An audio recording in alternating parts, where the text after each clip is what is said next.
अरे, हेडिंग लगा दी। भाग तीन भाग एक पढ़ लिया था। भाग एक में क्या था, कोई बताएगा? पार्ट एक एंड पार्ट दो। पार्ट एक में संघ व उसकी जो बाउंड्री है, उसके क्षेत्र है। संघ व उसके क्षेत्र। और दूसरे में क्या थी? नागरिकता, सिटीजनशिप। अब आपके आते हैं भाग नंबर तीन में, फंडामेंटल राइट्स। ठीक है, शुरू कहाँ से होंगे? आर्टिकल नंबर 12 और कहाँ खत्म हो जाएंगे जाके? 35 पे। ठीक है, तो जो इसमें आर्टिकल आते हैं वो आर्टिकल हैं आपके अनुच्छेद 12 से लेके 35 तक। देखो रे, इस भाग तीन को एक नाम बोलते हैं, इसे मैग्ना कार्टा कहा जाता है। इंग्लिश और हिंदी दोनों की एक ही है इसकी। इसे क्या कहते हैं रे? Magna carta. अब देखो इसे, और ये क्वेश्चन बहुत बार आया हुआ है कि कौन सा भाग मैग्ना कार्टा कहलाता है। तो कौन सा भाग कहलाता है? भाग नंबर तीन। ठीक है, अब देखो भाग नंबर तीन में दिए गए हुए हैं फंडामेंटल राइट्स दिए हुए हैं। ठीक है, होता क्या, क्यों कहते हैं इसको मैग्ना कार्टा, ये बात सुनो आप पहले। कि जो इंग्लैंड के राजा थे, उनका नाम है किंग जॉन, 1215।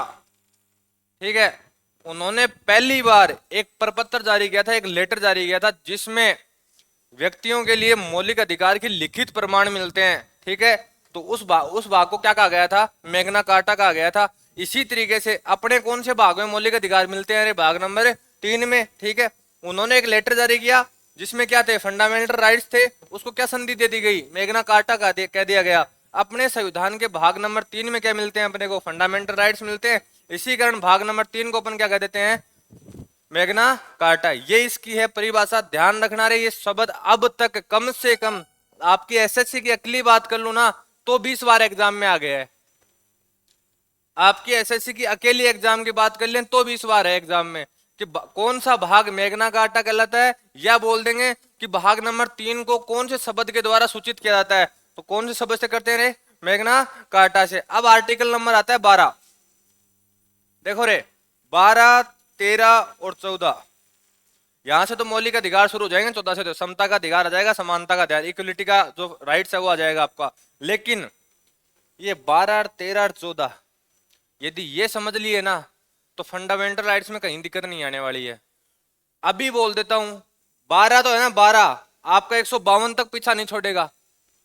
मैं आज राज्य की परिभाषा पढ़ा रहा हूं, आगे जब भी कोई आर्टिकल में राज्य की परिभाषा आएगी ना, मैं पढ़ाऊंगा नहीं, मैं ये लिख के छोड़ दूंगा राज्य की परिभाषा। ठीक है, अब तुम जानो यहाँ 12 में तुम्हें याद रहता है या नहीं रहता है। मैं कई बार ये बात बोल दूंगा कि ये इस विधि के ऊपर संशोधन नियम लागू नहीं होते हैं, इस विधि पे संशोधन नियम लागू होते हैं। वो कौन तय करता है? 13। कौन करेगा? 13। आगे मैं कई बार आपको बोलूंगा कि इक्विलिटी लो, ठीक है, विधि के समक्ष समानता और विधि के समान संरक्षण, आपको लगते दोनों एक ही हैं और हैं भी कि कायदे से हैं भी एक ही, लेकिन इनमें थोड़ा बहुत क्या है? बदलाव है। वो बदलाव क्या है वो आपको यही समझ लेना है। तो 12, 13 और 14 ये आर्टिकल आपकी खोपड़ी से जाने नहीं चाहिए। यदि ये चले गए ना तो मैं बोल रहा हूँ 152 तक परेशान होगे। ठीक है, तो आर्टिकल नंबर 12, आर्टिकल नंबर 12 बोलता है कि राज्य की परिभाषा, जो डेफिनेशन है किसकी? स्टेट की। ये स्टेट किसे कह सकते हो आप? स्टेट में कौन कौन शामिल होता है, इसमें इसकी बात की गई है। अब ध्यान रखना रे, यहां मैं जो स्टेट बता रहा हूं ना, इसमें सारे शामिल हो गए हैं, ये स्टेट भी शामिल हो गए हैं। जैसे भारत एक स्टेट है, ये बात मैं पहले आपको बता चुका हूं। भारत यहाँ देश की संज्ञा नहीं दी गई है।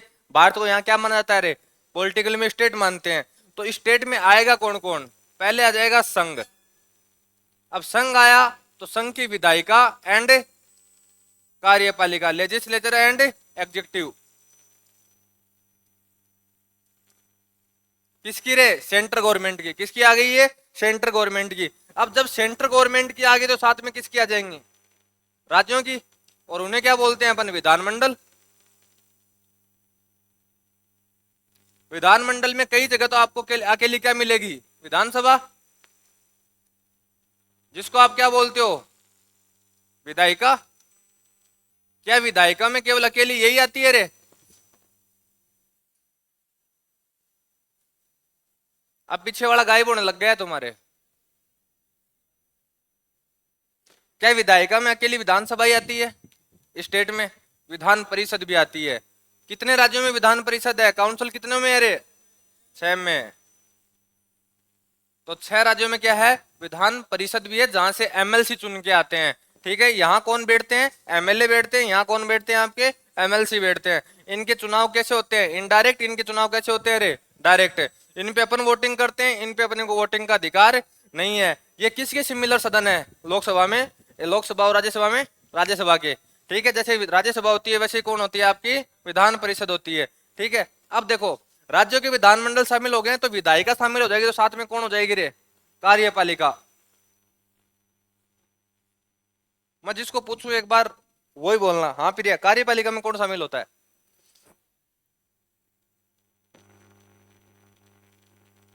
कार्यपालिका में कौन शामिल होता है?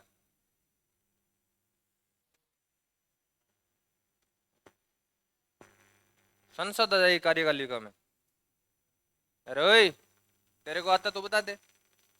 दिमाग तो दांत क्यों निकाल रहा है?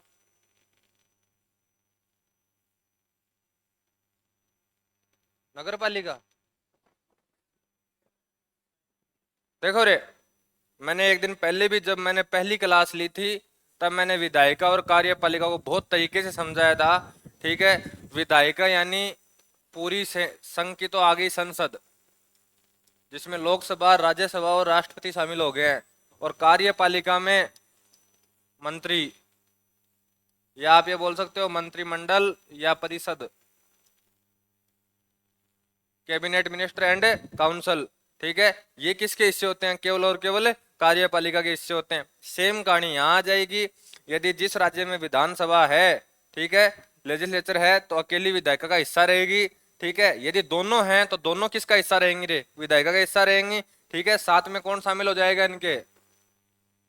राज्यपाल, गवर्नर साहब शामिल हो जाएंगे यहाँ। ठीक है, और कार्यपालिका में जो स्टेट के मिनिस्टर होते हैं वो हो जाएंगे शामिल। ठीक है, तो इन दोनों शब्दों में कंफ्यूजन मत हो, क्योंकि 52 के बाद है ना, 52 के बाद यही दो शब्द आएंगे काम में सिर्फ, कि कार्यपालिका विधायिका, कार्यपालिका विधायिका, कार्यपालिका विधायिका। तो मैंने आपको पहले भी कहा था, विधायिका जहां भी मैं लिखूं, जहां भी मैं आपको ये बोलूं कि लेजिस्लेचर है, तो आपके दिमाग में कौन आनी चाहिए? पार्लियामेंट आनी चाहिए। साथ में कौन आना चाहिए? प्रेसिडेंट आना चाहिए। ठीक है, कार्यपालिका बोलूं तो हमेशा कौन आ जाने चाहिए? मिनिस्टर आ जाने चाहिए दिमाग में। ठीक है, आप ये मंडल मंडल भूल जाओ, आप तो दिमाग में इतना लिख लो कौन आएंगे यहाँ? मिनिस्टर बैठेंगे सारे के सारे। विधान, यदि राज्य की बात कर रहा है, आपको बोल दे कि राजस्थान में विधायिका के हिस्सा लेजिस्लेचर में कौन कौन शामिल है, तो अपने यहाँ केवल कौन है? विधानसभा है। ठीक है, विधानसभा के अलावा कुछ नहीं है, तो यहाँ हिस्सा कौन होगा? विधानसभा है। ठीक है, लेकिन आप कर्नाटक में चले जाओगे, दोनों है विधानसभा एंड, आंध्रा में दोनों है विधानसभा एंड विधान परिषद, तो वहां दोनों शामिल हो जाएंगे। यहाँ भी कार्यपालिका में कौन आएंगे? स्टेट के मिनिस्टर आएंगे। कार्यपालिका डिफाइन कर लो, विधायिका ऑटोमेटिक डिफाइन हो जाएगी। कार्यपालिका में देखो कोई वो नहीं है, ये तो बार बार बदल रही है विधायिका। संघ में है तो संसद है, यहाँ आ रही है तो स्टेट में विधानसभा है, तो ठीक है, विधानसभा तो रहेगी रहेगी, परिषद है तो दोनों शामिल हो जाएंगे। ठीक है, लेकिन कार्यपालिका जो एग्जीक्यूटिव है, इसमें सदैव के सदैव कौन रहते हैं? मिनिस्टर रहते हैं। चाहे या तो सेंटर के मिनिस्टर रहेंगे, या किसके मिनिस्टर रहेंगे रे? स्टेट के मिनिस्टर रहेंगे। तो ये शब्द आपको बार बार परेशान करेंगे, तो इन दोनों को पहले ही डिफाइन कर लो। ठीक है, तो देखो, राज्य की परिभाषा में सबसे पहले कौन आता है? संघ। ठीक है, संघ की क्या? विधायिका एंड कार्यपालिका। इसके बाद में राज्यों की विधायिका एंड कार्यपालिका। ये दो तो आपको कोई दिक्कत नहीं देंगे। इसके बाद में आती है तीसरी, स्थानीय निकाय। जैसे स्थानीय निकाय में जो होते हैं वो कौन कौन से आते हैं? नगर पालिकाएं, जो म्युनिसिपल कॉरपोरेशन है, वो सारी की सारी किस में आ जाएंगे रे? स्थानीय निकाय के अंतर्गत आती हैं। पंचायत, आपने कई जगह आप यदि अपने जिले में जाते हो तो आपने लिखा हुआ देखा होगा जिला बोर्ड, कि ये फलाने का जिला बोर्ड है, ये फलाने का जिला बोर्ड है, लिखे हुए देखें। स्टेट में जाते हो तब जिला बोर्ड नहीं लिखे हुए देखे? तुम लोग फिर जिले में गए नहीं अपने कभी। जिला बोर्ड आपको लिखा हुआ मिल जाएगा, बहुत जगह मिल जाएंगे। डिस्ट्रिक्ट बोर्ड, ये इसका बोर्ड है, जैसे ये अनाज का बोर्ड है, यहाँ अनाज के सारे काम होते हैं। ठीक है, या आपके कोई न्याय का सिस्टम है तो आपको न्याय न्याय सुधार भी मिल जाते हैं। हाँ, सुधार न्याय।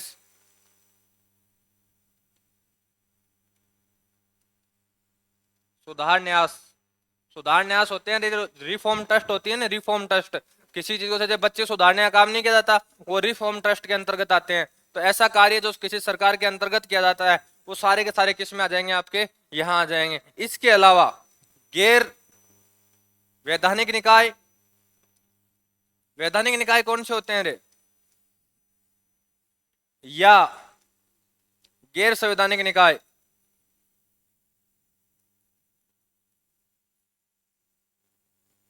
नॉन कॉन्स्टिट्यूशनल बॉडी, कौन से होते हैं ये, वैधानिक निकाय या गैर संवैधानिक निकाय, नॉन कॉन्स्टिट्यूशनल बॉडी कौन सी होती हैं? अब ये मत बोलना मैंने समझाया नहीं था, आ गया एक बार ये। देखो रे, सीधा सा मैंने आपको एक हिंट, एक तरीका बताया था कि यदि किसी भी निकाय का आर्टिकल है तो वो संवैधानिक है। जैसे निर्वाचन आयोग किस में आता है, 3-4 आता है, ठीक है, अर्थात वो कौन सा निकाय है रे, संवैधानिक निकाय है। उसका संविधान में क्या मिलती है, चर्चा मिलती है, पहले से बनाया हुआ है। लेकिन यदि वो संविधान का हिस्सा नहीं है, उसको विधि के द्वारा बनाया गया है, सरकार ने कोई विधि लेके आई, कानून लेके आई, वो कानून के तहत बना है, वो सारे कौन से निकाय होते हैं, वैधानिक निकाय या गैर संवैधानिक निकाय। जैसे अपने देश में आज के दिन LIC सरकार का उपक्रम है, सरकार चलाती है LIC किसी कानून के था, बॉडी, नॉन कॉन्स्टिट्यूशनल बॉडी, ठीक है। LIC, जैसे LIC आज के दिन, ठीक है, कौन चलाती है रे, सरकार चलाती है। इसका एक नाम और सुना होगा आपने, यदि थोड़ा बहुत दिमाग, यदि कोई शेयर मार्केट में काम करता है, या सेल, ठीक है, एक कंपनी का नाम है सरकार की गई सेल। इसके अलावा ONGC, ठीक है, ऑयल रिफॉर्मिंग जो काम किए जाते हैं वो किसके अंतर्गत आते हैं, सारे के सारे ONGC के। तो सरकार के जो ऐसे उपक्रम जो जिनको सरकार चलाती है, जैसे LIC भी, ठीक है, रेलवे डिपार्टमेंट हुआ, इनको चलाता कौन है, सरकार चलाती है। तो ये सरकार के उपक्रम है, और ये किसके अंतर्गत आते हैं, वैधानिक निकाय के अंतर्गत आते हैं। इनको विधि के द्वारा बनाया गया है, इनके ऊपर सारे के सारे कानून दायरे लागू होते हैं। निर्वाचन आयोग के ऊपर कानून दायरे सारे के सारे लागू नहीं होते हैं, क्योंकि ये अकेला एक स्वतंत्र बॉडी है। मैंने आपको याद है, आपको पढ़ाया था स्वतंत्र निकाय, ठीक है।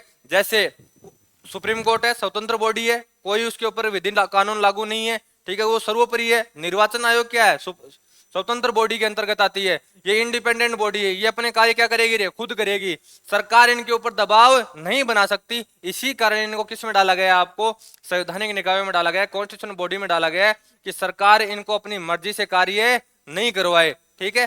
जैसे CBI है, ED है, वैधानिक है कि संवैधानिक है, CBI हुई, ED हुई, IB हुई, ये विधि है, कॉन्स्टिट्यूशन संविधान के अंतर्गत आते हैं, वैधानिक है ये, इनके ऊपर विधि के दायरे लागू होते हैं सब पे, ठीक है। जो कानून बनेगा वो इनके दायरे में आएंगे। ध्यान रखना रे, जो संविधान के अंतर्गत पहले से हैं, उनमें जो व्यक्ति नौकरी कर रहे हैं ना, उनके ऊपर प्रत्येक विधि लागू नहीं होती है। ये बात दिमाग में फिट कर लेना आज से ही। जैसे UPSC का चेयरमैन है ना, उसके ऊपर प्रत्येक नियम लागू नहीं होते, वो सरकार को ये कह सकता है मैं नहीं निकालूंगा भर्ती, या मैं इतने पदों पे निकालूंगा, ठीक है, या वो सरकार कहती कि फलाने आदमी को हटाना है। ध्यान रखना, हटाने और लगाने में UPSC का दूसरा, जैसे सेंटर का कोई अधिकारी है तो किससे बात करेगी सरकार, UPSC से बात करेगी। और यहाँ यदि किसी को लगाना है तो किससे बात करेगी, RPSC से बात करेगी। जो स्टेट की जो PCS है उससे क्या करेगी रे, बात करेगी। वो कहेंगे कि ये भ्रष्टाचारी है या नहीं है। यदि उन्होंने कह दिया है तो उसके ऊपर कानूनी कार्रवाई लागू होगी, यदि उन्होंने मना कर दिया तो कानूनी कार्रवाई के अंतर्गत वो नहीं आएंगे। तो ये इतनी पावर इनको दे रखी है पहले से ही कि हाँ फलाने व्यक्ति को हटा दो। अब जैसे RPSC, आप राजस्थान की बात ले लो, यदि आप न्यूज का हिस्सा रहते हो तो आपको पता होगी हर बात का। अभी 5 साल में जितने भी नौकरी लगे, चाहे वो RS के अंतर्गत भी, 2021 के RS की ज्वाइनिंग अभी आई थी, ठीक है, तो इनमें जितने भी लगे हैं ना, उनकी सबकी जांच होगी। अब इनके डॉक्यूमेंट दोबारा जांच की जा रहे हैं, ठीक है। RPSC ने ये मानो ये कह दिया कि 1000 व्यक्ति ऐसे हैं जिनके डॉक्यूमेंटों पे हमें क्या रहे, संदेह है, ठीक है। अब वो चाहे फिलहाल RS बना हो, यहां से वो कोई पद के ऊपर गया हो, वो संदेह के दायरे में आ गए तो सरकार उन्हें यहाँ से सस्पेंड कर देगी। फिर उनके डॉक्यूमेंटों की क्या होगी, जांच होगी, ठीक है। जांच में यदि वो गलत पाए गए तो जो जो गलत पाए गए थे वो टर्मिनेट हो जाएंगे सारे के सारे, ठीक है, और उनके ऊपर विधि के कानून लागू हो जाएंगे, ठीक है। और जिनके ऊपर जांच हुई लेकिन संदेह था, क्लियर नहीं हुआ, तो वो दोबारा अपनी ज्वाइनिंग में क्या जाएंगे, वापिस आ जाएंगे, तो वो विधि के दायरे में नहीं आएंगे। तो पीसीएस चाहे तो किसी भी कर्मचारी को क्या ला सकती है, विधि के दायरे से बाहर या अंदर कर सकती है, ठीक है। जैसे भी चार्जशीट दायर कर रही है एसओजी, तो एसओजी किसी व्यक्ति के नाम के आगे ये लिख दे कि फलाना व्यक्ति हमें लगता है, समझ रहे हो बात, लगता है, कंफर्म नहीं बोल रही है, ठीक है, तो हाई कोर्ट सबसे पहले उसको जमानत दे देगा। एसओजी सरकार गठन करती है, स्पेशल टीमें गठन करती है, जैसे कोई क्राइम हो गया है, अब क्राइम इतना हाई लेवल का कि पूरे स्टेट में फैला हुआ है, तो उसको स्टेट में फैलने के लिए एसओजी को विशेष पावर दी जाती है, वो डायरेक्ट मुख्यमंत्री को रिपोर्ट करेंगे, उनके बीच में कोई नहीं है, ठीक है। चाहे उसको एक इंस्पेक्टर लीड कर रहा हो, लेकिन उस इंस्पेक्टर के ऊपर अब एसपी नहीं है, वो एसपी को रिपोर्ट नहीं करेगा, वो सीधा किसको रिपोर्ट करेगा, मुख्यमंत्री को रिपोर्ट करेगा, मुख्यमंत्री उसको आदेश देगा, उसके ऊपर एसपी फिलहाल वो कोई कार्य नहीं कर रहे, वो अकेला वहां किंग है फिलहाल, वो जिसको चाहे लपेट देगा, वो उसके हाथ में एसओजी के जो चला रहा है उसके हाथ में इतनी पावर है। ये एसओजी का गठन पहले तो राजस्थान में नहीं था, पिछले 7-8 साल में ज्यादा हुआ है। हाँ, तो राज्य की परिभाषा में सुनो और एक बार दोबारा, विधायिका कार्यपालिका कहाँ की, संघ की, राज्य की विधायिका और कार्यपालिका, ठीक है। स्थानीय निकाय में आपकी जो म्युनिसिपल कॉर्पोरेशन है सारी की सारी, पंचायत, जिला बोर्ड, सुधार न्यास, ये सारे के सारे, और वैधानिक और गैर संवैधानिक निकाय जिन्हें सरकार चलाती है, जैसे एलआईसी, याद रखो, देखो तो आपको कहाँ समझ में आएंगे वैधानिक और गैर संवैधानिक निकाय होते कौन से हैं, ये कौन सी बॉडी ऐसी होती है, तो ये जब एग्जाम्पल आपके सामने आएंगे ना, तो आप समझ जाओगे कि हाँ एलआईसी सेल है, ठीक है, इनको कौन चलाती है, सरकार चलाती है, तो सारे के सारे कौन से हैं आपके, वैधानिक निकाय हैं। अब देखो रे, एक लाइन और है यहाँ, सुप्रीम कोर्ट ने गाइडलाइन जारी कर रखी है, ऐसी कोई निजी संस्था या एजेंसी, ध्यान से सुन रहा क्या कह रहा हूं मैं, ऐसी कोई निजी संस्था या एजेंसी जो राज्य के अंतर्गत, राज्य के अधीन कार्य करती है, उन पे ये कानून लागू होगा। समझ रहे हो मैं क्या कह रहा हूं, नहीं समझे, चौधरी क्लासेज अभी निजी संस्था है, एक बार इसी की बात करते हैं अपन इसके ऊपर, लेकिन ये राज्य सरकार के अधीन कार्य नहीं कर रही है, इसके ऊपर ऐसा नहीं है कि मुख्यमंत्री कोई ऑर्डर जारी कर दे वो मानना इनके लिए बाध्यकारी होगा ना, वो करेगा भी नहीं, क्योंकि उसको इतना टाइम भी नहीं है, ठीक है, क्योंकि वो इसके अंतर्गत डायरेक्ट नहीं आती है, ठीक है। लेकिन कोई संस्था ऐसी है जो डायरेक्ट सरकार के अंतर्गत आती है, समझ रहे हो बात, चाहे वो 50%, हाँ जी, जैसे आज के दिन अपने यहाँ तो नहीं है, मदरसे होते हैं, ठीक है, अब मदरसों को अथॉरिटी दे देती है सरकार, कई कई सरकारों ने दे रखी है, कईयों ने नहीं दे रखी है, जिन्होंने दे दी है ना, तो मदरसे अब उसके अंतर्गत आ गए हैं, तो अब मदरसे उसके अंतर्गत आ गए हैं ना, तो सरकार उनको कुछ पेमेंट देगी, उनमें नौकरी करने वालों को, चाहे 50% दे चाहे 40% दे, तो वो उनको सरकार क्या करती है, कुछ पेमेंट देती है। जैसे कुछ स्कूल है, आज मैं बताऊं, आजकल आपको यदि आपके गांव में कहीं देखी हो तो आपने कई स्कूलों के नाम के आपको ये लिखा मिल जाएगा, राज्य उपक्रम, निजी संस्थानों के ऊपर राज्य उपक्रम लिखा हुआ मिलेगा कि ये स्टेट के अंतर्गत कार्य कर रही है, और उसमें 3 से 4 व्यक्ति ऐसे होंगे जिनकी पेमेंट सरकार के द्वारा आ रहा होगा, ठीक है, तो वो किसके अधीन है, राज्य के अधीन है। तो अब राज्य यानी मुख्यमंत्री यदि कोई नियम बनाएगा ना, वो नियम के दायरे के अंतर्गत आएंगे। स्टेट स्कूल वाले, जो प्राइवेट स्कूल वाले होते हैं, वो अपना कानून मानने से मना कर सकते हैं, ठीक है, जैसे उनको फीस की अथॉरिटी खुद की है, वो अपनी फीस जितने बढ़ाना चाहें, जैसे चार्ज लगाना चाहिए, वो उनके पास अधिकार है। लेकिन जो सरकार के अंतर्गत आते हैं, सरकार ने ये कह दिया कि 100 रुपए फीस रखनी है, तो 100 से 101 भी नहीं कर सकते, लोग नहीं कर सकते ना, ठीक है। दूसरा, टाइमिंग 10 से 4 रखनी है, सरकार ने आदेश जारी कर दिया है। प्राइवेट स्कूलों की कभी 10 से 4 टाइमिंग देखी है तुम लोगों ने, वो नहीं रखते, उनके वो कभी 9 बुला रहे हैं, कभी 7 बुला रहे हैं, कभी एक्स्ट्रा क्लास के बहाने 6 बजे ही बुला रहे हैं, समझ रहे हो बात को, क्योंकि उनके उनके पास ये प्रावधान है, अथॉरिटी है उनके पास, इनके नियम इन पे लागू नहीं होते हैं, ठीक है। तो ऐसा हाई कोर्ट का एक आदेश, सुप्रीम कोर्ट का एक आदेश है कि ऐसी कोई भी निजी संस्था जो सरकार के क्या आती है रे, अधीन आती है, प्रत्यक्ष या अप्रत्यक्ष दोनों में, ठीक है, तो वो क्या मानी जाएगी, राज्य का हिस्सा मानी जाएगी। अब देखो मैं क्यों बता रहा हूं कि कौन कौन राज्य का हिस्सा माना जाएगा, अब मैं ये कहानी इसलिए बता रहा हूं कि इन संस्थानों ने ना आपके मूल अधिकारों का हनन कर दिया है, जितनी मैंने बताई है, विधायिका ने, कार्यपालिका ने, चाहे सेंटर की चाहे स्टेट की, ठीक है, नगर पालिका ने, जिला बोर्ड ने, सुधार न्यास ने, ठीक है, पंचायतों ने। कोई भी वैधानिक निकाय या गैर संवैधानिक निकाय या ऐसी कोई निजी संस्था जो किसके अंतर्गत आती है, सरकार के अंतर्गत आती है, इन्होंने किसी ने भी आपके फंडामेंटल राइट्स का हनन कर दिया है तो आप सुप्रीम कोर्ट में क्या कर सकते हो रे, चैलेंज कर सकते हो। इसके अलावा किसी व्यक्ति ने आपका खा गया है तो आप सुप्रीम कोर्ट में चैलेंज नहीं कर सकते। कोई निजी संस्था आपको पेमेंट खा गई, आपको ये कह रही है 12 घंटे आना है, फलाना आना है, ढिमकाना आना है, आप सुप्रीम कोर्ट में चैलेंज नहीं कर सकते। सीधी सी बात है, ये जो सरकार के राज्य के अंतर्गत परिभाषित होंगे, यदि ये आपके फंडामेंटल राइट्स खाते हैं तो आप सरकार में क्या कर सकते हो, चुनौती दे सकते हो, ठीक है, सुप्रीम कोर्ट में। यदि इसके अलावा जैसे मान लो व्यक्तिगत कोई आपका फंडामेंटल राइट्स खा गया है, ध्यान रखना व्यक्तिगत में कभी भी हनन नहीं माना जाता है कि फलाने ने मेरे को ये बोल दिया है, ये मेरे मूल अधिकार का हनन है ना, नहीं है। कोई संस्था करनी चाहिए तब मूल अधिकार क्या माना जाएगा, हनन माना जाएगा। या सरकार कोई ऐसा कानून बना दे जिससे आपके मूल अधिकारों में क्या हो गया है, हनन हो गया। जैसे सरकार ने कह दिया कि 8 बजे बाद में कोई भी घूमता हो दिखे थाने में डाल दो, बिना किसी कारण ही, कोई ऐसा कोई आपदा नहीं आई है, ठीक है, और कह दिया बोलो बिना वैसे जूत मारो और थाने में डाल दो, ये आपके मूल अधिकारों का हनन है, क्योंकि आपका घूमना संचरण करना आपका मूल अधिकार है। समझ रहे हो बात, ठीक है। तो सरकार ऐसा कोई विधि उपनियम के द्वारा आपका हनन नहीं कर सकती है। तो ये लिखो अब जी।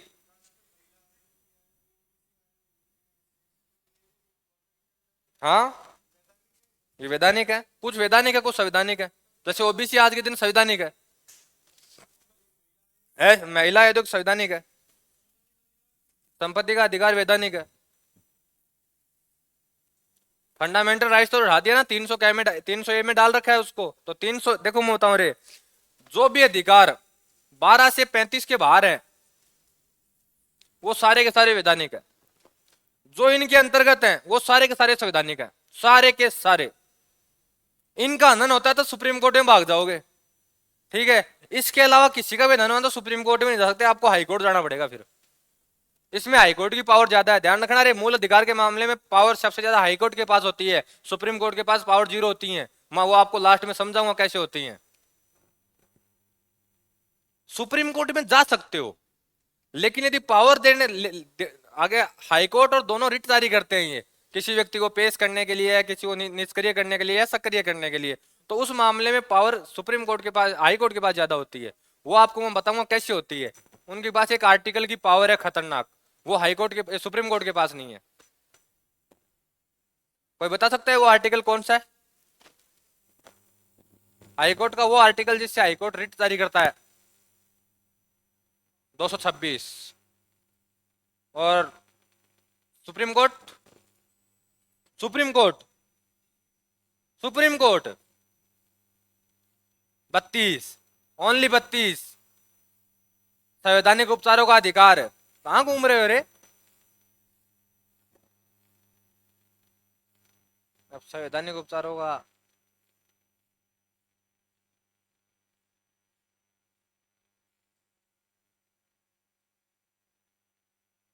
याद आने तो रुको 1 मिनट।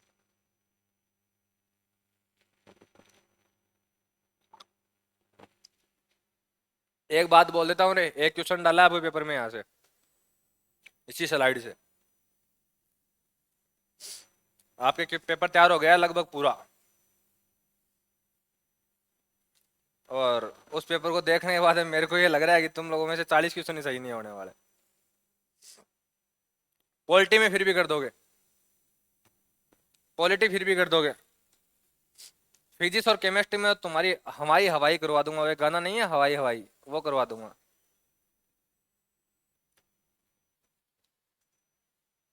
क्यों 11 12 में फिजिक्स नहीं थी?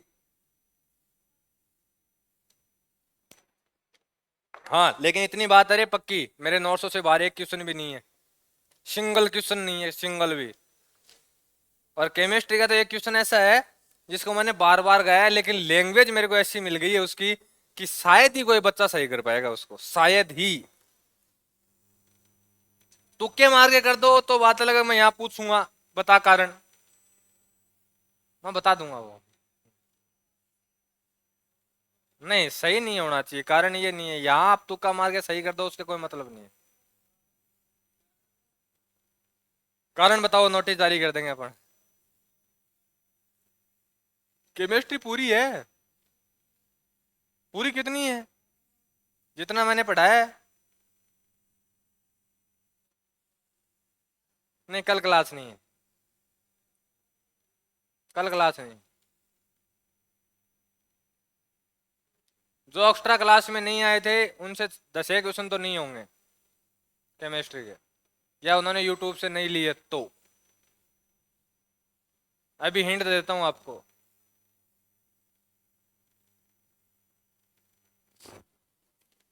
हाँ देखो रे, प्रत्येक व्यक्ति के लिए मूल अधिकारों में समानता है, इक्वलिटी दी गई है, सम्मान दिया गया है, राष्ट्र हित में दिया गया है और राष्ट्र एकता दोनों की बात की गई है। Equality, respect and national interest and national unity.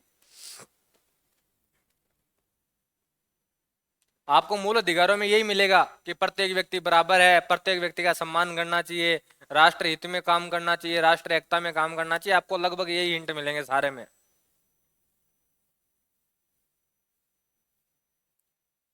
सबसे बढ़िया आर्टिकल है आर्टिकल नंबर 17। बताओ क्या है? 17। हाँ, छुआछूत का अंत।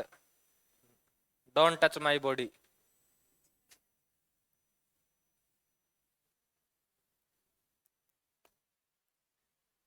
सुने ना ये dialogue, don't touch my body. ठीक है, तो वो अधिकार अपने को कहां से मिलता है रे? 17 से।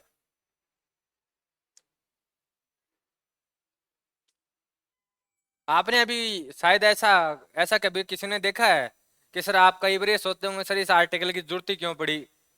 आपने कभी ऐसा देखा है कि आप किसी के घर गए हो और अगले ने ये कह दिया हो कि सर मैं आपको पानी नहीं पिला सकता, मैं छोटी जात का हूँ या वैसे हूँ या वैसे हूँ? कभी ऐसा देखा है? नहीं देखा? आप उसके घर पे खाट पे बैठ गए हो, अगला नीचे बैठ गया हो। नहीं देखा? नहीं देखना हो ना, ऐसा रियल बता रहा हूँ, राजस्थान में आज भी होता है। अरे कहां नहीं होता? नागौर, बाड़मेर, जैसलमेर जाके देखो। हमारे हमारे रहने दो, नागौर, बाड़मेर, जैसलमेर जाके देखना। टेंट भी 2 लगते हैं शादियों में भी, अब भी लगते हैं। पेड़ के नीचे खिलाते हैं लोगों को बिठा के, ऐसे पातल फेंक देते हैं, ऐसे फेंकते हैं ऐसे। बुलाते क्यों हैं? जाते हैं अगले, और उनको तुम लोग ये बोलोगे ना, अरे ऐसा ऐसा नहीं होता, ऐसे अधिकार दिए हुए हैं, वो उन्हीं को बता देंगे ये हमें ऐसे बता रहा है। ऐसे भी है वहां।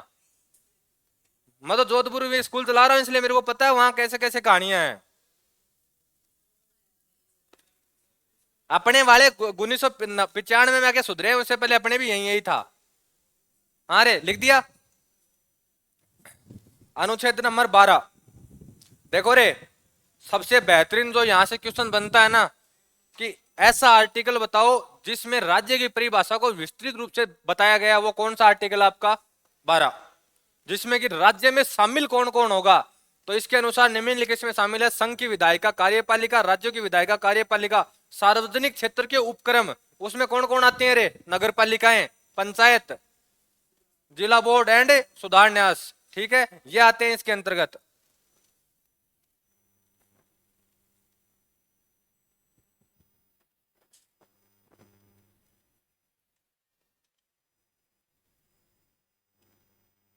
और आपके लोगों के कोई तैयारी कर रहा हो ना, उसको मेरे वाला पेपर दे देना एक बार, और उसको ये कह देना कि तू 6 घंटे में भी ये पेपर कर दे।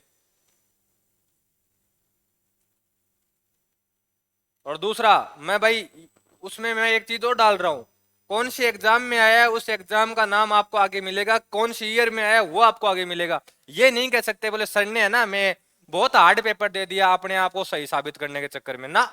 एग्जाम के क्वेश्चन डाल रहा हूं, चेक कर लेना पेपर डाउनलोड करके सारे। 100 के 100 क्वेश्चन डाल रहा हूं। जिस दिन मैं मेरे वाला डालूंगा उस दिन तो तुम्हारी ये कहोगे ओहो ये भी आता है।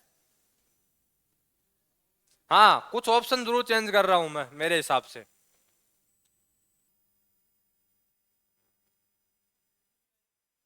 स्टैटिक जीके 1-2 क्वेश्चन डालूंगा।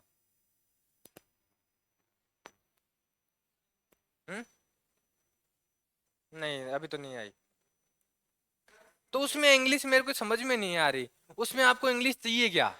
उसमें देखो मैं बताऊं, होम मिनिस्टर है तो गृह मंत्री को होम मिनिस्टर बोलते हैं, वो अमित शाह है तो अमित शाह को आप हिंदी बोलो इंग्लिश बोलो वो एक ही रहना है।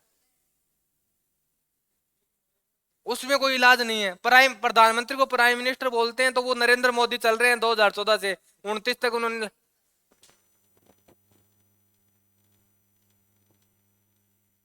हिंदी वालों को जितना पता होता है उनकी उनकी दुविधा वो समझो ना, जिनको इंग्लिश बेचारों को आती नहीं है। ठीक है। वो एडम को क्या पता, वो इडम होती है, हम एडम बोलते आ रहे हैं आज तक। ईडीएम होता है, ये लो नया आ गया आज।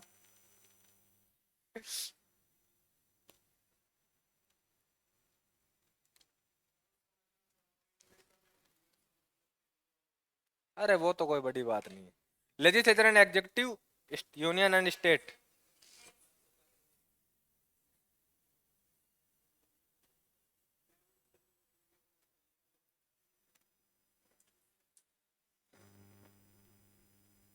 लिख दिया रे।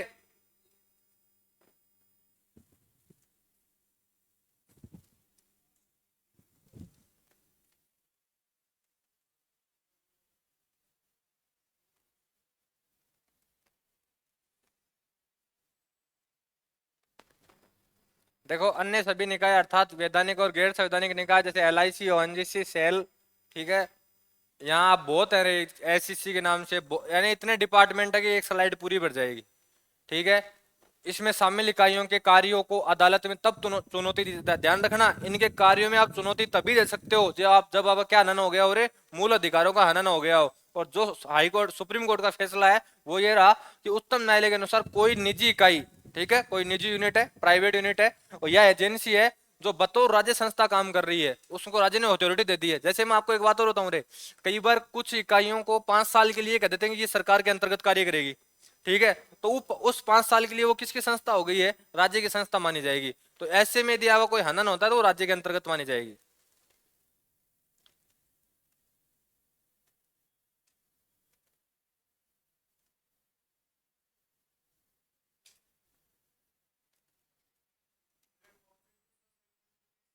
हाँ, कॉर्पोरेट वो तो संवैधानिक है।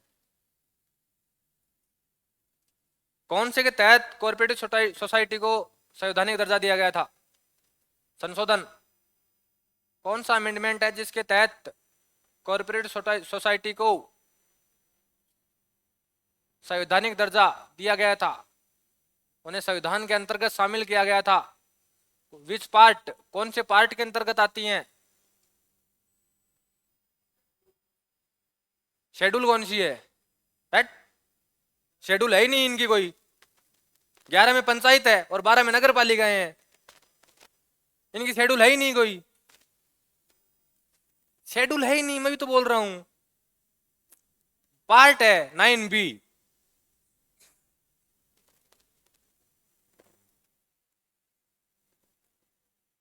और संशोधन 97 2011।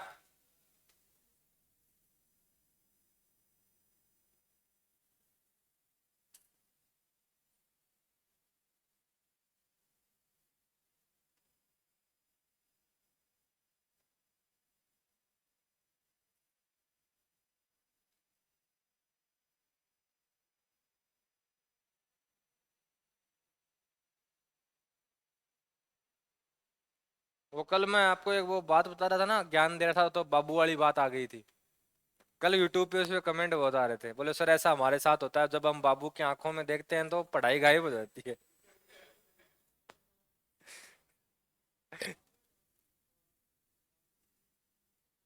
BABU, बाबू। अब उसको कई अलग अलग नाम दे देते हैं, बुबू, बेबी। लिख दिया रे।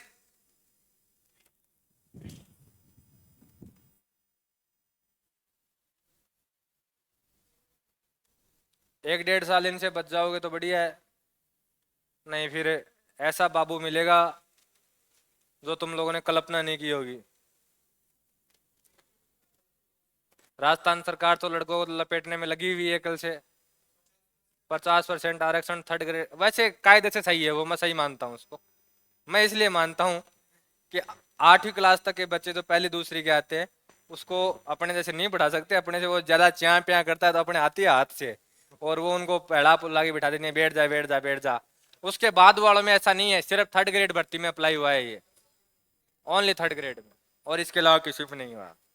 थर्ड ग्रेड आप देखो उस आरक्षण का खतरा कितना है रे।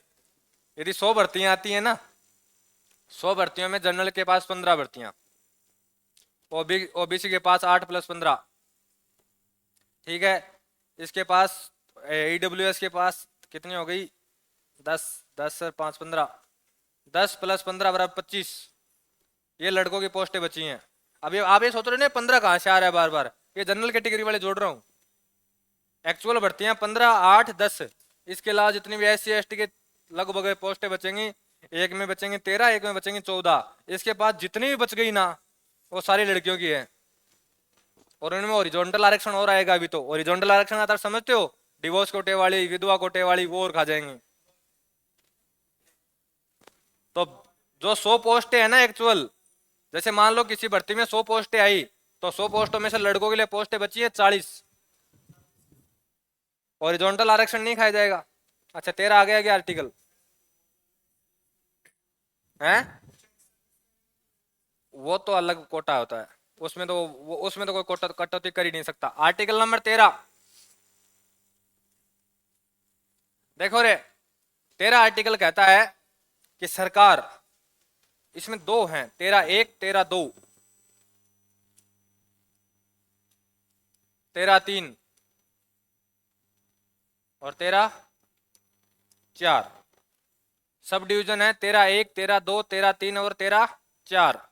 13(1) कहता है कि संविधान लागू होने से पहले, ये लागू होता है संविधान लागू होने से पहले वाली बातों के ऊपर, ठीक है, और ये लागू होता है संविधान लागू होने के बाद वाली पे। पहले तो ये समझ लो कि कौन सा कब लागू हो रहा है, कौन सा कब लागू हो रहा है। ये लागू होता है संविधान लागू होने से पहले, ये होता है बाद में। संविधान लागू होने से पहले कोई विधि, ऐसा कोई लॉ है, ध्यान रखना, विधि ये वो विधि नहीं है जो अपन केमिस्ट्री में पढ़ा करते थे। यहाँ विधि का अर्थ क्या है, लॉ, ठीक है, कानून, ठीक है। कोई भी ऐसी विधि है जो मूल अधिकारों का हनन करती है रे, या अर्थात मूल अधिकारों के असंगत है, उनके बराबर नहीं चल रही है, वो मूल अधिकारों का हनन करती है, खा जाती है उनको, ठीक है। तो ऐसी विधि जहां तक मूल अधिकारों को वो खा रही है वहां तक वो शून्य हो जाएगी। याद है एक दिन मैंने आपको एक कहानी क्लास में समझाई थी पूरी की पूरी, कि उस असंगति तक क्या हो जाती है, ये जीरो हो जाती हैं। जैसे मान लो ये एक पूरा पेज है, ठीक है, जिसमें कोई विधि है, कौन सी, ध्यान रखना, दोनों एक कोई सी भी समझ लो, चाहे संविधान के लागू होने से पहले की समझ लो चाहे बाद की समझ लो, बस एक विधि है ये मान लो, कोई भी कानून है, ठीक है। उस कानून में क्लोज है 1, 2, 3, 4, कितने भी क्लोज मान लो, जितनी इच्छा हो उतने मान लो, ठीक है। अब ध्यान होता क्या है कि ये जो क्लोज 2 और 3 है ना, ये मूल अधिकारों का हनन करते हैं रे। 2 और 3 क्या करते हैं, मूल अधिकारों का हनन करते हैं, ये मूल अधिकारों को खा जाते हैं। कि यदि ये लागू होते हैं तो मान लो आपको, जैसे पहले लोक नियोजन के कार्यों में जो सरकार योजनाएं निकालती है, जो विज्ञप्ति निकालती है, जो वैकेंसी निकालती है, उसमें आपको बराबर अधिकार मिल रहा था, ठीक है, लेकिन ये कानून लागू होते ही खा गए, ठीक है। जैसे अभी ये 50% वाला कोटा किया है ना, आप बोलोगे सर ये कैसे कर दिया, तो संविधान के अनुरूप नहीं है, अनुरूप है ये मैं आपको 15 में समझाऊंगा। आर्टिकल नंबर 15 यही बोलता है, ये अनुरूप है। कैसे कि सरकार चाहे ना तो महिलाओं के लिए और बच्चों के लिए कुछ विशेष प्रोविजन कर सकती है, ठीक है। जैसे आज के दिन बच्चों के लिए निःशुल्क शिक्षा का प्रोविजन है, ठीक है भाई, फ्री एजुकेशन ले सकते हैं वो, ठीक है। तो वो प्रोविजन ये 15, 3, 4 के 5 के तहत आते हैं, तो इसलिए इसमें चुनौती नहीं दी जाएगी। अब ये अनंत नहीं है क्योंकि ये संविधान में पहले से लिखा हुआ है, ठीक है। अब जैसे मान लो ये दो प्रोविजन नंबर 2 और प्रोविजन नंबर 3, ये अपने जो फंडामेंटल राइट्स हैं इन्हें क्या करते हैं, अरे हनन करते हैं, तो ये यहां से लेकर यहां तक शून्य हो जाएंगे। शून्य का अर्थ हो गया निष्क्रिय हो जाएंगे, इनएक्टिव हो जाएंगे, कार्य नहीं करेंगे, ठीक है। ये आर्टिकल नंबर जो 13(1) है ये बोलता है आपका। 13(2) बोलता है कि सरकार ने कोई ऐसा कानून बना दिया, सरकार ने कोई कैसा कानून बना दिया जो क्या करता है, मूल अधिकारों का हनन करता है। जैसे कल भजनलाल शर्मा आज शाम को ये जारी कर दे, ठीक है, बोले आज से है ना सबको घूमने की आजादी नहीं है, यदि आप कहीं भी जाते हो राजस्थान में तो हमें बता के जाओगे, तो ये आपके फंडामेंटल राइट्स का क्या हो गया, अरे अब हनन हो गया है, ठीक है। तो आप क्या कर सकते हो, चुनौती दे सकते हो, ठीक है। जहां जहां उस कानून में ये बातें लिखी हुई हैं, वहां तक वो कानून क्या हो जाएगा, समाप्त, नल एंड वॉइड घोषित हो जाएगा। ठीक है, वो कानून क्या हो जाएगा, समाप्त। ये पहले भी मैं बता चुका हूं, ध्यान रखना, पूरा कानून कभी भी समाप्त नहीं होता है।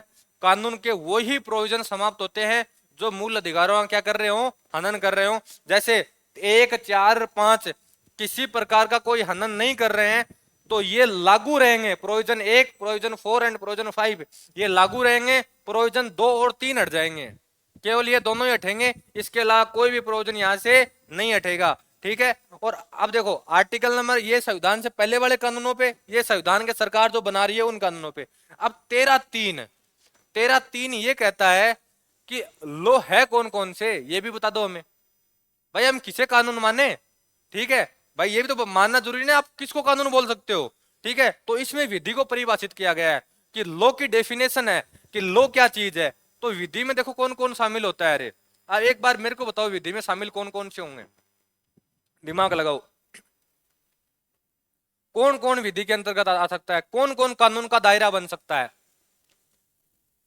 आप किसे कानून बोल सकते हो भाई, इतने तो पढ़ के आए हो, इतने बड़े हो गए आज तक, इतनी तो कहानियां सुनी है, एक दो नाम तो बताओ जो कानून के अंतर्गत आप बोलते हो सकते हो हाँ सर ये कानून है।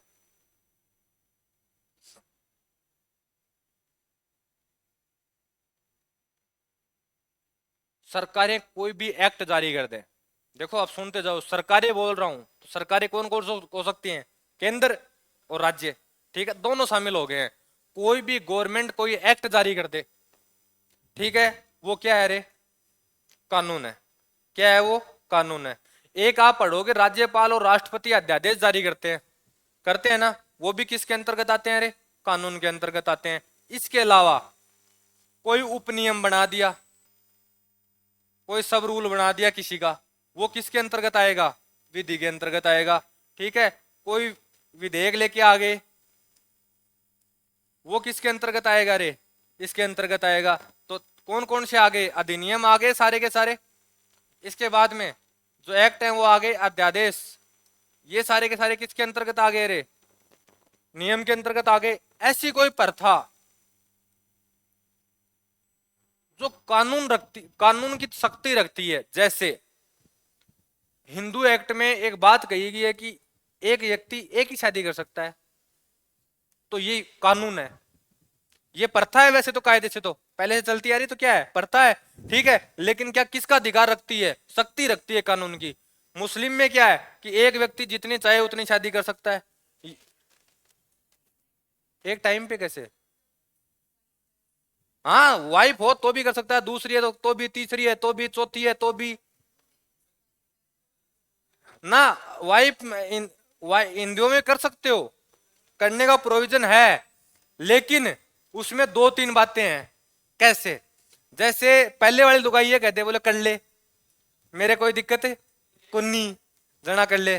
ठीक है, दूसरी मान लो पहले वाली औरत से बच्चे नहीं हो रहे, ठीक है, और ये बात हाईकोर्ट में प्रूव हो जाती है तो कर सकते हो, तो उसमें भी पहले वाली लुगाई की अनुमति चाहिए, वो ये कहते हाँ कर ले तो कर सकता है। ठीक है, तो ये प्रोविजन ऐसे हैं, जिसमें आपने एक दो एग्जाम्पल देखे होंगे कि जो अभी कुछ व्यक्तियों की मृत्यु हुई थी किसी कारणवश से, तो उनकी दूसरी लुगाइयां उनके बाद में निकल के आई थी।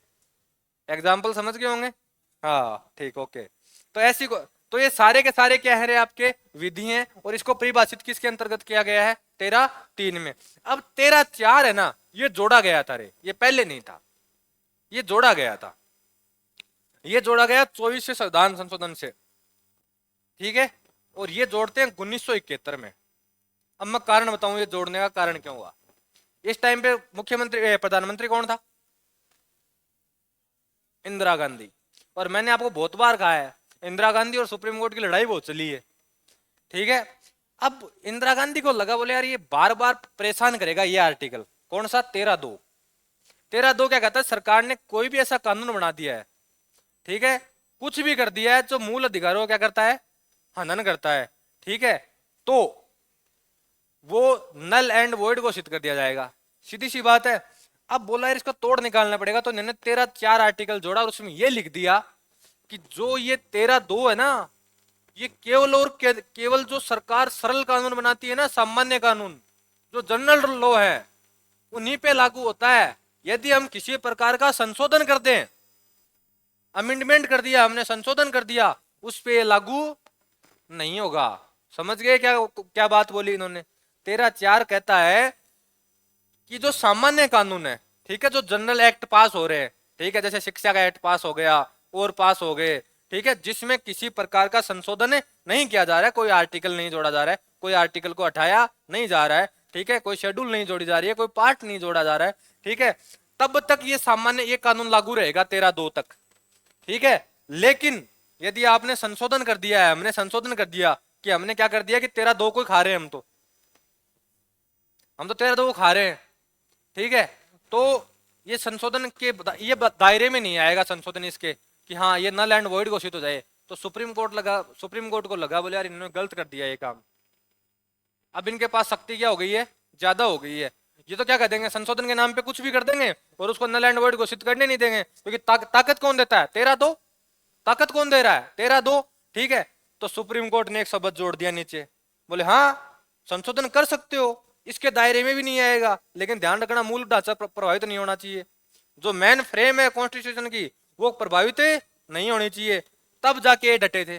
तो ध्यान रखना 24वें संविधान संशोधन 1971 में ये जोड़ा गया था कि संशोधन इस विधि के दायरे के अंतर्गत नहीं आते हैं, इससे क्या रहते हैं, बाहर रहते हैं। कब तक बाहर रहेंगे, जब तक मूल ढांचा प्रभावित नहीं हो, ठीक है। और दूसरा, सुप्रीम कोर्ट ने 24 अप्रैल 1900, डेट बताओगे कोई पूरी, 24 अप्रैल 1973, कब है 24 अप्रैल 1973, कौन सा वाद है, केशवानंद भारतीवाद, जिसमें क्या क्या बताया गया था, मैन फ्रेम ढांचा बताया गया था, जिसमें यह कहा गया था कि सुप्रीम कोर्ट ने यह कहा था वक्त आने पे हम बताएंगे कौन कौन सा मैन फ्रेम के अंतर्गत आता है, आज ही नहीं कह रहे कि ये मैन फ्रेम के अंतर्गत आते हैं। तो जब जब सुप्रीम कोर्ट को ये लगता है ना, बोले खा गए हैं, तब बोल देता है ये किसके अंतर्गत आता है, मूलभूत ढांचे के अंतर्गत आता है, आप इनको नहीं खा सकते हो, ठीक है। तो ये है आर्टिकल आपका 13। 12 में क्या था रे, राज्य की परिभाषा। 13 में क्या थी कि कहां कहां संशोधन कर सकते हो, विधि कहां तक लागू होती है और विधि कैसे लागू होती है। अब ये विधि बार बार आएगी और मैं बार बार एक लाइन लिख के छोड़ दूंगा, ये 13(2) से प्रभावित है। अब तुम्हारे दिमाग में आना चाहिए 13(2) क्या है। दोबारा एक बार समझा देता हूं, 13(1) लागू किससे पहले होता है, संविधान से पहले। आपको पूरी कहीं काम नहीं आना, पूरी पॉलिटी में, पूरी पॉलिटी में काम कौन आ रहा है, 13(2), क्योंकि कानून तो सरकार अब बनाएगी ना, ठीक है, तो उन पे लागू कौन होगा, 13(2). विधि की परिभाषा भी आपको काम नहीं आनी, बस ये याद रख लो कि विधि में आते कौन कौन है। सरकार कोई एक्ट पारित करती है, किसमें आएगा, विधि में आएगा। कोई उपनियम है, किसके अंतर्गत आ जाएगा, विधि में। कोई भी प्रथा चल रही है, ठीक है, किसके अंतर्गत आ जाएगी, विधि में। लेकिन प्रथा, सारी प्रथाएं नहीं आएंगी, जो कानून की क्या रखती हो, शक्ति रखती हो अपने पास, वो प्रथाएं शामिल होगी। ऐसा नहीं है बोले तुम लोग यहाँ हमारे घर में पानी नहीं पी सकते हो, ये कानूनी शक्ति नहीं रखती, ये है फिर छुआछूत वाली। आर्टिकल नंबर 17 क्या हो जाएगा, लागू हो जाएगा वहां, ठीक है। तो ये बात अलग है। और ये जोड़ा 13(4) में क्या जोड़ा गया था कि संशोधन के ऊपर 13(2) लागू नहीं होती है, ये सामान्य जो विधियां होती हैं, जो सरकार नॉर्मल कार्यों से बनाती है, उन पे लागू होती है। लेकिन जब सुप्रीम कोर्ट को यह लगा कि ये संशोधन की शक्ति इनको ज्यादा मिल गई है, तो यहाँ कौन सा शब्द जोड़ दिया गया है, मूल ढांचा। ध्यान रखना, सुप्रीम कोर्ट जब भी रोकेगा नहीं इनको, तो सुप्रीम कोर्ट के पास आज के दिन एक ही शब्द है, मूल ढांचा, मैन फ्रेम, कि ये मैन फ्रेम का हिस्सा है, ठीक है। तभी सुप्रीम कोर्ट इनको रोक सकता है, अन्यथा इनको रोकने की कहीं शक्ति दूर दूर तक नहीं है। इनको ये शक्ति सबसे ज्यादा मिलती है 300, संशोधन की शक्ति 368, 368। तो याद रखा करो इनको।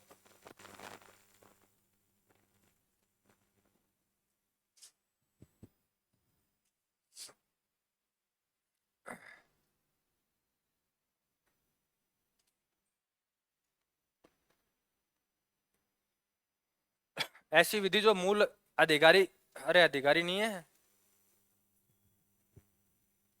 मूल अधिकारों,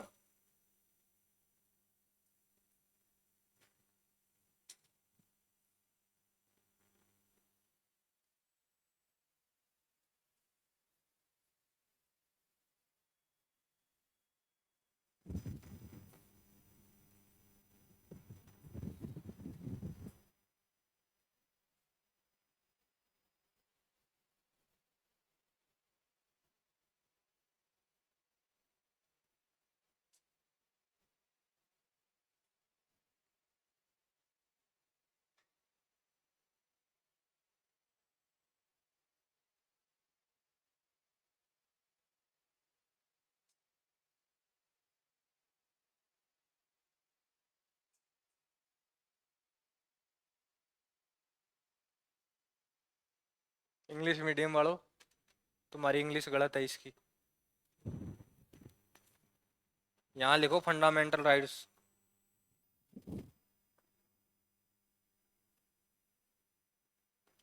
ये इसको उठा लाया, ओरिजिनल अथॉरिटी को। मूल अधिकारी था ना यहाँ, तो एआई ने इसको ओरिजिनल अथॉरिटी कर दिया। यहाँ आएगा फंडामेंटल राइट्स।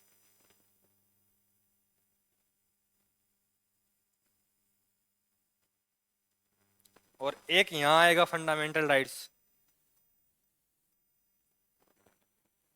दो चीज का ध्यान रखना, नहीं दिक्कत हो जाएगी।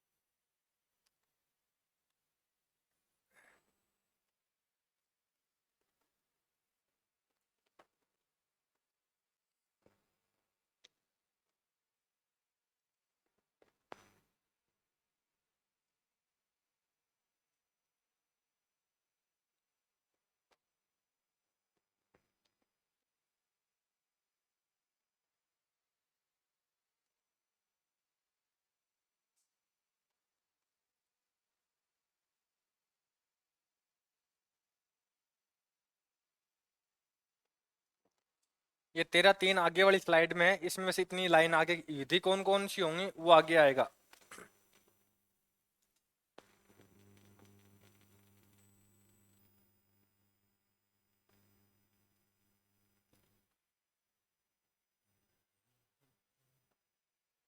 मैं तेरा इसमें आर्टिकल नंबर 12 और 13 और 14 इनमें दो तीन में ही टाइम लगाऊंगा, आगे नहीं लगाऊंगा।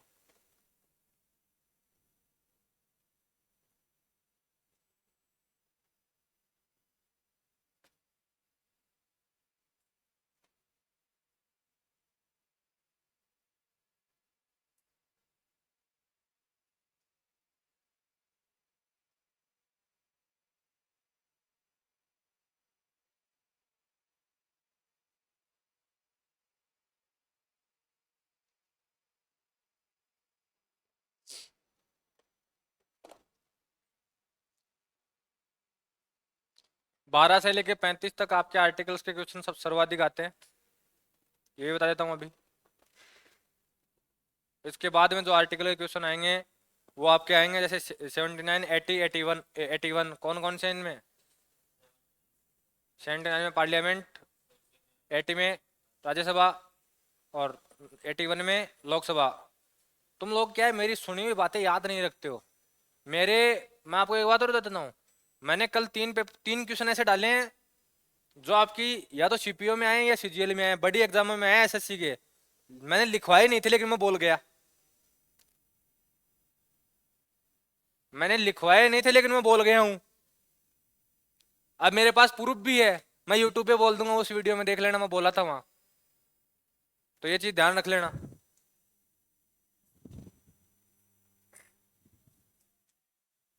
देखो रे, विधि में कौन कौन आते हैं वो देख लो। संसद या राज्य विधानमंडल द्वारा पारित अधिनियम, कोई भी एक्ट पारित किया गया है उनके द्वारा, तो वो आ जाएगा। ठीक है, इसके बाद ऑर्डिनेंस जारी किए जाते हैं किसके द्वारा? गवर्नर के द्वारा। ठीक है, गवर्नर या प्रेसिडेंट जारी कर देते हैं ऑर्डिनेंस। ऑर्डिनेंस बता सके, कोई बताएगा अध्यादेश होता क्या है? जब संसद या राज्य विधानमंडल सत्र में नहीं बैठे हैं, ठीक है, उनके पास सेशन नहीं जारी है, लेकिन सरकार को ऐसा लगा कि अभी की अभी एक ये कानून तो चाहिए चाहिए, यदि ये कानून अभी अप्लाई नहीं किया तो क्या हो जाएगी? दिक्कत हो जाएगी। ठीक है, तो उस टाइम पे क्या जारी कर दिए जाते हैं? अध्यादेश, ऑर्डिनेंस जारी कर दिए जाते हैं। और ऑर्डिनेंस कितने टाइम के लिए मान्य होता है? 6 महीने के लिए। 6 महीने बाद में तो इसको लोकसभा या विधानसभा में पेश करना होगा, पारित करवाना होगा, खारिज। देखो एक बात बताऊं, वैसे ये शक्ति बेकार है, इसका दुरुपयोग बहुत उठाया है ऑर्डिनेंस जारी करने की शक्ति का, अध्यादेश जारी करने की शक्ति का।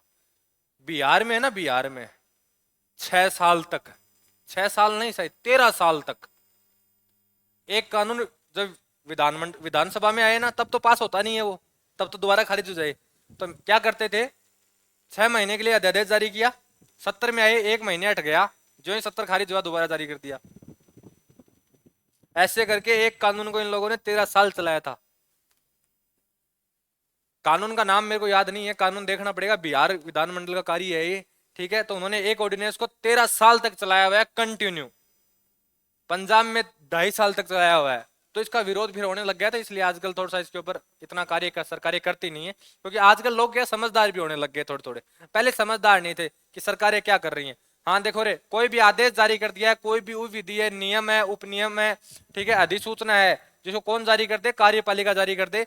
ये सारे के सारे क्या माने जाएंगे? विधि माने जाएंगे, या विधि का बल रखने वाली वाली ये पालिका से आई वाली रूढ़ी या प्रथा, ये सारी की सारी क्या होती हैं? आपकी विधि होती है। लिख दो।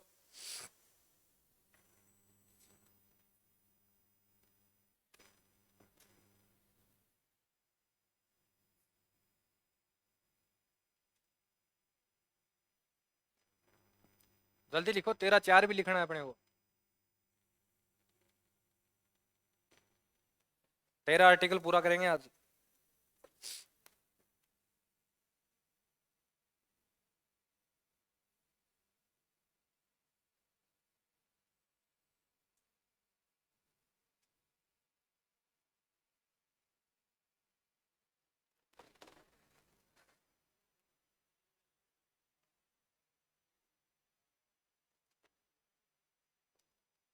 आपकी पीडीएफ में नीचे ग्रहण का सिद्धांत होगा, वो मत लिख देना।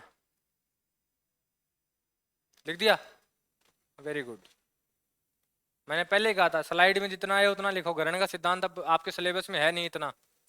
ग्रहण का सिद्धांत मैंने आपको एक बार समझाया था। देखो, दोबारा किसी कानून को अधिग्रहण करना, जैसे अभी मैं क्या बोल रहा हूँ कि इसकी असंगति है, ये नल एंड वॉइड घोषित हो जाएगा, लेकिन सरकार ने ऐसा कोई बदलाव कर दिया आने वाले वक्त में, और ये असंगति क्या हो जाए रे? दूर हो जाए, ठीक है, तो ये कानून वापिस रिफॉर्म कर दिए जाएंगे। कानून भी दो तरीके से लगते हैं, ध्यान रखना। जो फौजदारी कानून होते हैं वो कानून सेम डेट से अप्लाई किए जाते हैं, ठीक है। 13(4) लिख दो। 24 संविधान संशोधन 1971 में से जोड़ा गया था, ठीक है। इसके अनुसार देखो क्या लिखा हुआ है, इसके अनुसार अनुच्छेद 13(2) केवल सामान्य विधियां जो जनरल लॉ है उनके ऊपर लागू होता है। यह अनुच्छेद 368 के तहत किए गए संशोधनों पर लागू नहीं होता, लेकिन मूल ढांचा क्या नहीं होना चाहिए? प्रभावित नहीं होना चाहिए। मैं क्या बोल रहा था? ये आर्टिकल आपके, ये मान लो ना, आपको पीछा नहीं छोड़ेगा, बार बार यही आएगा। सरकार की सबसे बड़ी शक्ति है 368। सरकार जब भी तानाशाह बनेगी ना, तो इस आर्टिकल का उपयोग करके बनेगी। सरकार जब भी तानाशाह बनना चाहेगी तो आर्टिकल 368 का प्रयोग करेगी। अभी जैसे अभी चुनाव में मुद्दा बना था ना कि संविधान बदला जाएगा, फलाना बदला जाएगा, यही देता वो शक्ति। बस आपके पास बहुमत क्या होना चाहिए? विशेष बहुमत होना चाहिए। विशेष बहुमत का अर्थ आपको एक दिन मैंने बताया था कि दोनों सदनों में क्या होनी चाहिए? 2/3 मेजोरिटी होनी चाहिए आपके पास, तभी आप क्या कर सकते हो? काम कर सकते हो। तो आप, अन्यथा आप काम नहीं कर सकते। हाँ देखो रे, कानून दो तरीके के होते हैं, एक होता है सिविल कानून, एक होता है क्रिमिनल लॉ। क्रिमिनल लॉ उस दिन से अप्लाई होते हैं जिस दिन वो बना है, और सिविल लॉ बैक डेट से अप्लाई किए जा सकते हैं, ध्यान रखना। सरकारें चाहें तो सिविल लॉ में ये कह सकती है, जैसे मान लो कंपनियों के ऊपर सिविल लॉ ज्यादा अप्लाई होते हैं बैक डेट में, कि कंपनियों में सरकार के पास फंड की कमी पड़ गई है, सरकार को चाहिए टैक्स, तो सरकार ने टैक्स का दायरा बढ़ा दिया कि 1971 के बाद में फलानी फलानी कंपनियों के ऊपर इतना टैक्स का दायरा लगाया जाता है, जिनकी इनकम इतनी थी, तो वो 1971 से वसूली चालू कर देंगे फिर। लेकिन ऐसा नहीं हो सकता कि 1990 से हम इस क्रिमिनल केस में ये जारी करते हैं, तो जिन जिन लोगों ने 1990 से लेके अब तक ये क्राइम किए हैं, तो सजा काट के आगे हैं, अब हमने 9 साल का प्रावधान किया तो 2 साल की और काट के हो, ऐसा कोई प्रोविजन सरकार नहीं कर सकती। क्रिमिनल लॉ में क्या होता है कि एक बार ही सजा मिलती है व्यक्ति को। जैसे मान लो आप चाहे उसने 10 व्यक्तियों को मार दिया और चाहे एक को मार दिया हो, सजा एक ही बार ही मिलेगी। ऐसा प्रोविजन नहीं है कि 10 को मारा 10 बार सजा मिलेगी, ऐसे प्रोविजन से नहीं है, ठीक है। आर्टिकल नंबर 14 देखो रे, आपके अधिकार अभी शुरू नहीं हुए थे, ये अधिकारों का बेसिक ढांचा था 12 और 13 कि आपके अधिकार कहां कहां सरकारें खा सकती हैं, उनका बचाव किया गया है संविधान में कि भाई आप इन तरीके से इनको खा नहीं सकते। अब आएगा आर्टिकल नंबर 14 से लेके 18 तक है, समानता का अधिकार, इक्वलिटी लो, जो आपका राइट्स है वो आएगा आपका, ठीक है। इसमें पहला आएगा विधि के समक्ष समानता वाला, ठीक है। 15वां आएगा आपका कि कुछ आधारों के ऊपर कुछ बेस ऐसे हैं जिनके ऊपर आप व्यक्तियों से भेदभाव नहीं कर सकते हो। ठीक है, आर्टिकल नंबर 16 आएगा लोक नियोजन के कार्य। लोक नियोजन में सरकार आपको सबको बराबर अपॉर्चुनिटी देगी। ठीक है, article number 17 don't touch my body, ऐसे याद रखो इसको तो। ठीक है, सीधा का सीधा। और आर्टिकल नंबर 18 उपाधियों का अंत। ठीक है, कि आप किसी, जैसे मान लो ऐसा नहीं है कि फलाने टाइम का ये व्यक्ति हमारे राजा हुआ करता था, तो इसके नाम क्या हम राजा बोलेंगे या कोई और शब्द बोलेंगे, ऐसे शब्दों का प्रयोग नहीं किया जाएगा। ठीक है, ये आपके हैं, इनको कल पूरा कर